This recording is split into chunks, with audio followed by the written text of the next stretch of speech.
Hi, I'm Katie Arnold, and I'm going to share today a little bit about my family's story supporting my sister Patrice, who has intellectual disabilities, with deciding where she would want to live. This is a picture of me and Patrice. We are at a self-advocacy conference here, and I'm wearing a shirt that says label jars, not people.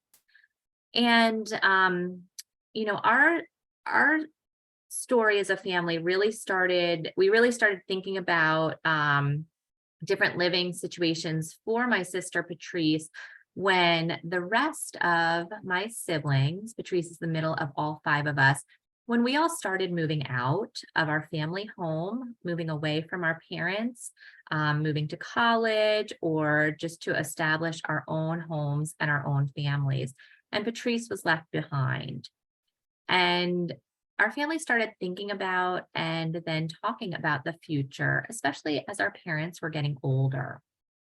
And as we talked about the future, it helped us open the door for really thinking about the future more and being open to ideas and possibilities.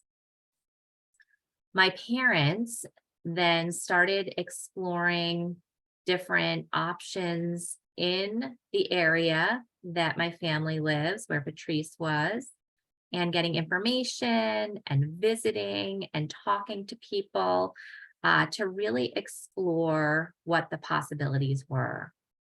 And when a new option unexpectedly became available very close to where my parents live, they were open to it. And our whole family started exploring it because we had really been thinking about it over many years.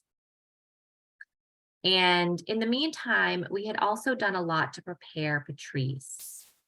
We had thought about what skills and experiences she may need to prepare her to live away from my family.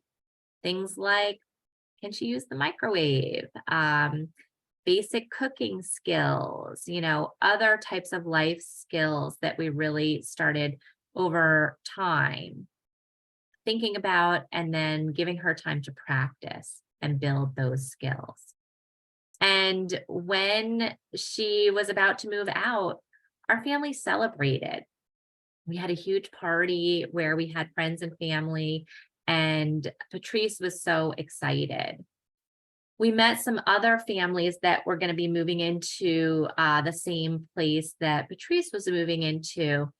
And many of them were at a different place. They were more in a state of feeling worry and fear. And it seemed like the idea of the person with disabilities moving away from the family home was newer to them. And our family had really been thinking about and talking about this over many years and preparing Patrice, and she was ready. And while we still had some worries, we were celebrating and in a really excited place for her. And so here's our big family standing in front of Patrice's new place when she moved in. And she is thriving beyond what we ever even expected. Here's a picture of her in her room at her place. She's really been able to make it her own. She's really been able to establish her life and community. She can walk to the YMCA. She goes to cooking classes. She goes to dances. Some of the activities are just for people with disabilities, and some of the activities are for the general community. She has a nice mix of things. She's really built her own social networks, and she gets the support she needs from people at the place that she lives. And our family is still close enough to be able to stop by, help her out when she needs, if she needs to get to the grocery store to pick up some food, or, those types of things. So it's really worked out very well. And Patrice is thriving. And I share this story just as one example of the journey, my family has gone through.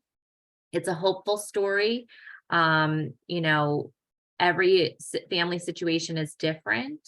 Um, and I think just by sharing stories, families can learn from each other. And so that's the purpose in sharing today. Thank you.